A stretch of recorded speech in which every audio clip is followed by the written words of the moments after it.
I got to go live on the YouTubes and the Twitters. There we go.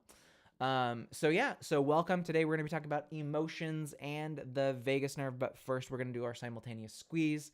So you know how it goes. Big breath in, sip at the top, hold it for 5 seconds, squeeze it, and then slowly exhale. Ready? We're going to do it in 3, 2, 1, and inhale. Hold it and squeeze.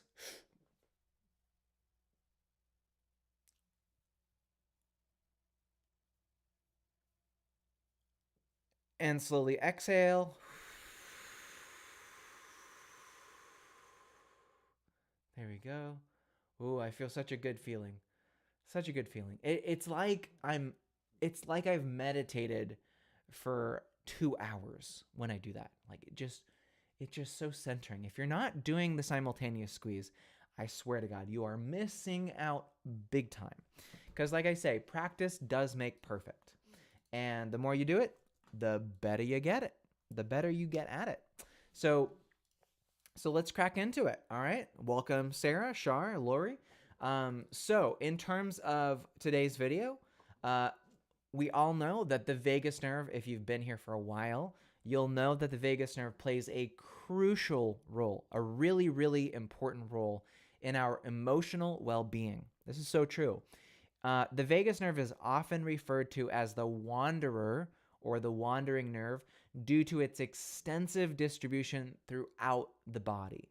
The vagus nerve connects various organs and influences our physiological responses in real time. This happens very fast.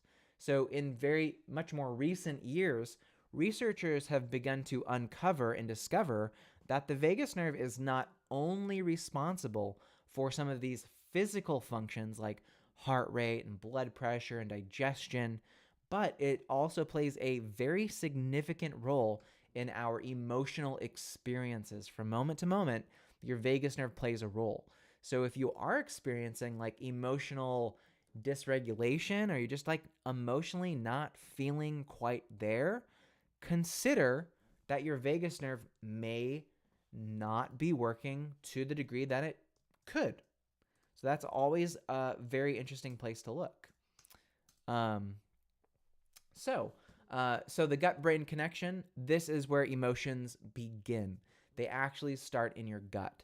So we've all heard of the gut feeling, right? You feel that sensation in your abdomen, and it tells you something like intuitively, right? You get an intuitive hit, like, I have a feeling about this, but I don't have a rational reason per se for why I'm thinking this, but I have an intuitive feeling. You know, oftentimes people, they kind of kick themselves after the fact. They say, gosh, my first intuitive decision was the right one. I wish I wouldn't have gone back on my first choice. Oftentimes, you have this big brain in your gut that's part of your vagal network that actually does process quite a lot of information that's outside of your brain, right? So you are thinking, but it's not thinking, it's processing, and it happens in your gut. So it turns out that the sensation of intuition may actually originate from the vagus nerve itself. So the vagus nerve does act as a communication pathway between your gut, your microbiome, and your brain, which allows information to flow bidirectionally. So information goes up from your gut to your brain and then from your brain down to your gut, and you have this constant communication.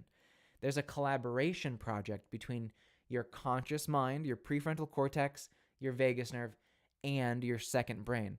But it's not your subconscious. It's not even sub. Sub would mean almost lesser than. Your second brain, your gut, is highly complex. It's highly intelligent. You shouldn't think any less of it because it's the subconscious mind. I would rather you think of the subconscious mind as the other conscious. It's a second thing in your body, right? It's pretty wild. So this stuff that I'm sharing is pretty out there, but it's been tested in research at this point in time. So we do know that the gut itself contains millions of neurons, and these form what scientists call the second brain, or the enteric nervous system. That's the term used, enteric. You can Google that, and you can look up where the enteric nervous system begins and ends. So this intricate network enables our gut to function independently, controlling digestion and communicating with the central nervous system via the vagus nerve. So, interestingly, this bidirectional communication allows emotions to manifest as physical sensations in the gut, commonly known as gut feelings. Pretty wild. There's a fantastic book by it's a gentleman from the Netherlands. It's called Gut Feelings. You can get it on Audible. Fantastic book. I think it's just called Gut Feelings, and it does talk about this entire. I listened to it when I was in China. It's a massive book. It's really good. If you want to, do some further research on this subject. So how do gut feelings translate to emotional experiences? Well, when we first experience an emotion, such as something like fear or sadness or joy, it's not just a cerebral event. It's not just happening up here. The vagus nerve does carry signals related to these emotions from our gut to the brain, where they are then processed further and interpreted. This is where you create the meaning of feelings, right? So you feel an emotion, and then your brain thinks, oh, this must mean I'm in love, or this must mean there's Mercury is in retrograde because I don't feel good, right? There's at first a feeling, and then the meaning making that happens in your brain. So it's not so much to say that you should necessarily distrust everything that happens here, but you should often remind yourself, when possible, that what you feel from your gut feelings and then what you contextualize in your brain isn't always one and one in the same. So oftentimes having that freedom to go, well, my brain jumped to a conclusion because my body, my gut, my vagus nerve sent a feeling up. It doesn't mean that feeling necessarily has to land on that one conclusion that you went to first, right? So this does open up a conduit for some really incredible levels of what some people might call personal power, right? Personal power over the meaning-making machine, by realizing that you have the raw materials coming from your gut, from your brain, in your stomach, from your intestines, signaling to your brain, and you do have the ability to regulate what the immediate meaning making is. And it doesn't always have to be that things are negative, or things are, that just because you get a negative feeling after a conversation doesn't mean that anything bad happened. It just might be kind of what your brain tended to want to jump to in that situation. But all your gut is doing is sending up raw signals into your brain. So that's kind of a cool thing. So when we understand this connection, it opens up new possibilities for enhancing our own emotional well-being. By stimulating the vagus nerve, for instance, we also can modulate these signals, regulate the signals, make the signals more consistent, so we can see into the depth of our own vagus nerve and have way more power over this situation that we're in, the relationship between the brain and the vagus nerve and the gut, right? Many here in attendance can attest to just how true that statement is, that stimulating your vagus nerve, for instance, with ultrasound through our phase 1 or phase 2 program, has given them immense self-regulatory insight into the process by which emotions come up, and they they are granted so much more control over how they feel from moment to moment. And this can oftentimes result in them feeling really dang good. That is the possibility here. And there's a lot of reasons why regulating vagal nerve activity properly by signaling it with ultrasound does have these larger, bigger, more beautiful effects for emotional well-being.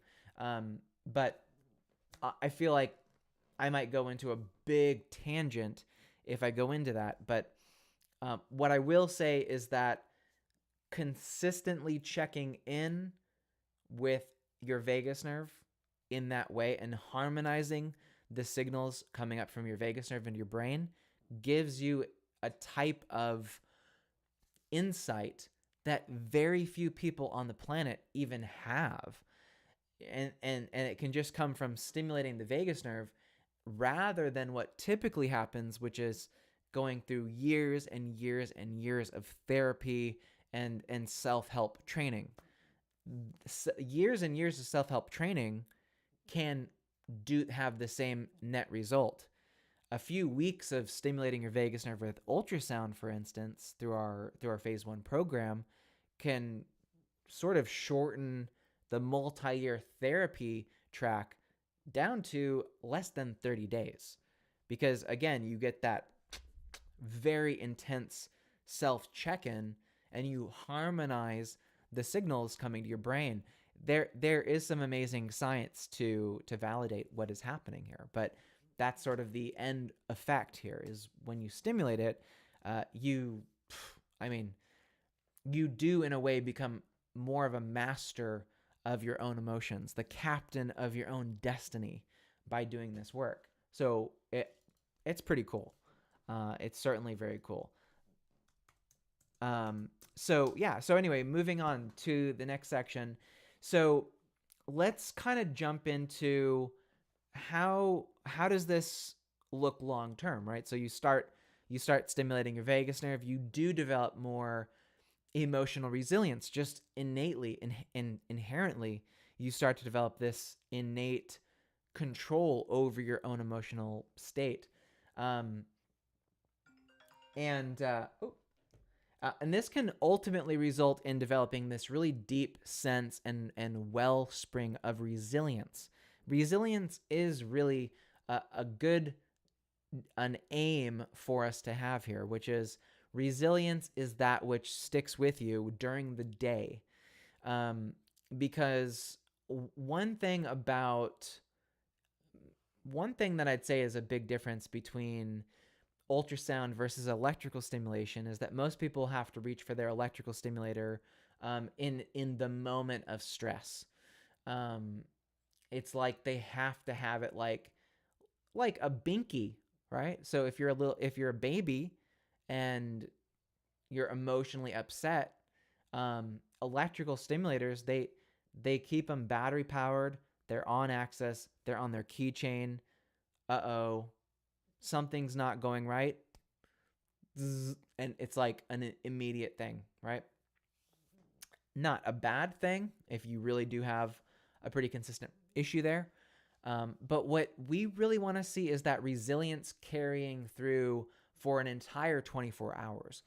Oftentimes what we see is that one treatment, one moment, one session with something like ultrasound has lasting effects for the entire 24 hours. So that even if something does come up in the next day that is stressful, and your body is sending those signals up to your brain, that you're not like, oh my God, I need my ultrasound, right? Yeah, exactly. Yeah, Lori, it's a good example. Like a Xanax on hand, but like a Xanax that you crush and you snort up your nose so you could just get that hit, right? Because you're like, I can't. It's weird. There's definitely a pathology to it. It's like, anxiety. It's like better than Xanax, but still it's still like it's like your sucky, right? What are those called? A pacifier, right? Like it's a pacifier kind of option.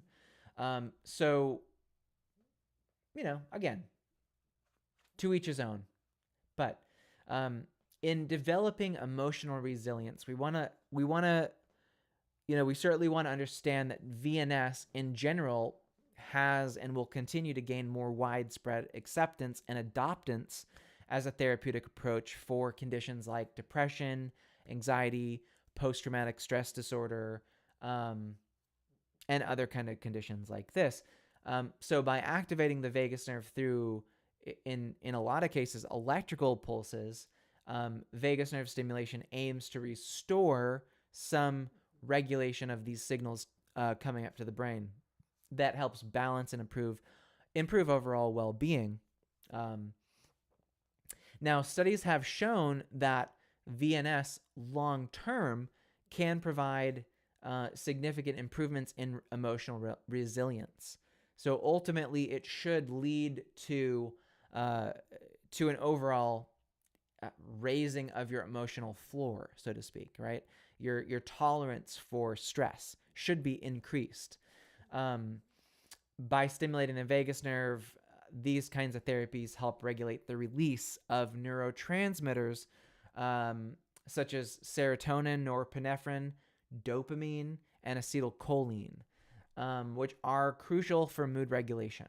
We want those things to maintain at normal levels throughout the whole day. So additionally, vagus nerve stimulation has also been found to reduce inflammation, which is really good. And this also increases neuroplasticity. So by stimulating the vagus nerve, you increase a hormone called BDNF, which is brain-derived neurotrophic factor. This increases your brain's ability to learn and create new neural pathways, which can further contribute to emotional stability and resilience. Now, this in particular is a big reason why, of course, vagus nerve stimulation is beneficial. However, you shouldn't neglect the potential for emotional rehabilitation through other beneficial methods, right? Some people might, amplify the effects of vagus nerve stimulation to enhance emotional resilience by combining it with cognitive behavioral therapy, or CBT, which can help individuals develop healthier thought patterns and coping strategies. So when combining vagus nerve stimulation with CBT, you can have a synergistic type of effect, reinforcing emotional resilience and promoting long-term positive changes. That's a big reason why I encourage people to, when they are going through the phase 1 program, is to use the hour of power, is to engage in neural retraining practices that really do get deep into the brain, right? Because you have a window of opportunity when you're stimulating your vagus nerve with ultrasound for your brain to start reforming around positive affirmations, gratitude, jumping to that which is positive in the situation, right? Through the hour of power, it's a great way to retrain your cerebral mechanisms, where they go when those signals come up. Because simply just pacifying your vagus nerve and stimulating it electrically and not doing any of the other work that can be done, there's zero guarantee that will make you more resilient by itself. Now, some examples of this are, for instance, there is a yeah, good. Thank you, Lori. Yes, these are fantastic. I'll get to your comments. We're almost wrapped up here to the conclusion, but I've often noticed this effect, right? So in the Facebook group, for instance, I've been so fortunate that many people have joined the Facebook group from a wide variety of types of stimulation. Some people do electrical stimulation. Some people do breath work. Some people do ultrasound. And some people have the actual vagus nerve stimulator implanted in their neck, usually for epilepsy, right?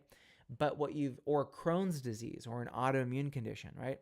We've had people interact with me that actually have the implant. And almost like clockwork, they tell me that it was that implant that radically changed the nature of their approach to life, that they started approaching life in a more positive way. And I was very curious as to why. And you can certainly see that effect in many people who do it.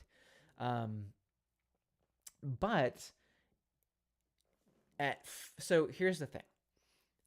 At first glance, you look at someone with an implant and you go, wow, that really seems to have transformed some cognitive cerebral aspects to their personality. However, on the other hand, I have met some people who don't particularly engage in any kind of, anything self-helpy or anything affirmative, but they do have the implant in. And while certainly their life has been made better from the implantation, they're just as susceptible. These people are just as susceptible to accepting bad belief systems as anybody without a VNS stimulator. So, I don't want you to start thinking of, an electrical implant in your neck. It may increase your neuroplasticity, it can increase your focus, and it can increase your memory. However, it's not a vaccine against believing in some really bad belief systems or bad ideas, or really engaging in some pretty pernicious, psychophantic, narcissistic behavior. Fortunately for me, I've been able to engage with a lot of people, even over on Twitter. And so, yeah, there's no doubt about it that VNS doesn't act like magic.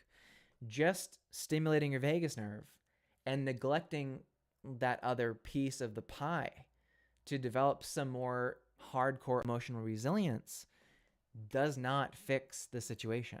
It just doesn't access it, right? So yeah, thank you, Shar. Yeah, Hour of Power is the bomb. Hour of Power is something you can get for free. We offer it here in the Facebook group all the time, right? If you've seen the spreadsheet that we provide for new members, click on that spreadsheet. It's called a micro lesson spreadsheet for people only in the Facebook group. The micro lesson on the Hour of Power is right in there. All the links and resources are there to download. So yeah, and Lori shared, emotion code, body code, EFT tapping. There's a lot of things that I think should be layered on when you do vagus nerve stimulation. I mean, they should be layered on no matter what, but the synergy between the two are fantastic. So those should absolutely those should be done. There's no doubt about it in my mind. Not at all. So very cool. Well, so I got to write the word conclusion, and Facebook autocorrects it to a person named Conclusion. Whoever out there calling themselves Conclusion, you're making my life difficult here on Facebook. So in conclusion, understanding the role of the vagus nerve in emotional balance is a breakthrough in our understanding of human emotions. This literally does change a lot of what we thought about human emotion and human psychology and mental health. By recognizing that gut feelings do play a crucial role in our emotional experiences, we can explore new avenues for improving emotional well-being. Stimulating the vagus nerve either through therapeutic interventions or lifestyle modifications holds great promise in enhancing emotional resilience. As we continue to unravel the complexities of our nervous system, we can utilize this knowledge to lead happier and more fulfilling lives. So, with that, I thank you all for watching. Hopefully, I've given you some good insight into what's possible. And that, yeah, this is certainly a validated field of study. So, yeah, I'm excited to see all that can come out of that. I mean, think about it. Things like emotion code and body code and EFT tapping were all developed before the science of the vagus nerve emotional landscape was even created. So what that says to me more than anything is that there is a next form of that will be so freaking powerful for people that it is going to be, I believe that type of change will be a 10x improvement on all existing emotional psychotherapeutic interventions. Combining what we know about cognitive behavioral therapy and the insights about the vagus nerve will be way more than the sum of the parts. This will be a 10xing of therapy. So easily within the next 5 years, we will see the emergence of something that is amazing, right? And I'm sure many of us watching have lost loved ones to depression and have seen people struggle unsuccessfully against anxiety and mental health. And what has happened has happened. The people that have been lost, they're gone. And we can't get them back. But we can use what happened as a catalyst to help other people in the future who may also struggle in the same way. So yeah, Sarah, you got it exactly. I believe we will see literally a quantum leap in what we have today by taking the insights of emotion code and body code and EFT and Hour of Power and redeveloping these things with the new context of understanding that, yes, your vagus nerve really does generate this emotional landscape, and mapping how that interacts with the brain. I mean, I made a promise after I lost my sister that in my lifetime that depression would literally not stand a freaking chance. That this would be a word that is not even in our vocabulary anymore. People would be like, what the hell is depression? What is that? What does that word even mean? Like, people would have to go up looking in a dictionary to even understand what the word depression means. In my lifetime, that will absolutely happen. 100%. Not even a question in my mind. So, but yeah, thanks to the vagus nerve, I think we're going to get there. And when I said that, here's the funny thing. When I said that, this is back in 2014. 2014, 2015, starting to really develop ultrasound further for depression treatments. I didn't even really, vagus nerve was not even on the map at that point in time. Not even in academia and research. This is all very new, folks. I mean, 9 years ago, this is not on the radar. This information is pretty much 18 months old. It's very young. And we're still really trying to unpiece how this all works. So if you doubt for a second that the mapping of emotions in the vagus nerve and the mind won't drastically overhaul what we consider mental health therapy, you have no idea what you're looking at. This is going to be massive. So yeah, it's exciting work. So I appreciate everybody for tuning in. You all play some role in that larger project, and I think it's very exciting. I wouldn't want to do it all by myself. It would be totally not worth it. So thank you guys so much for joining. Thanks, Shar. I do just want to briefly open up for questions for Facebook while I turn off the YouTube stream and say goodbye to our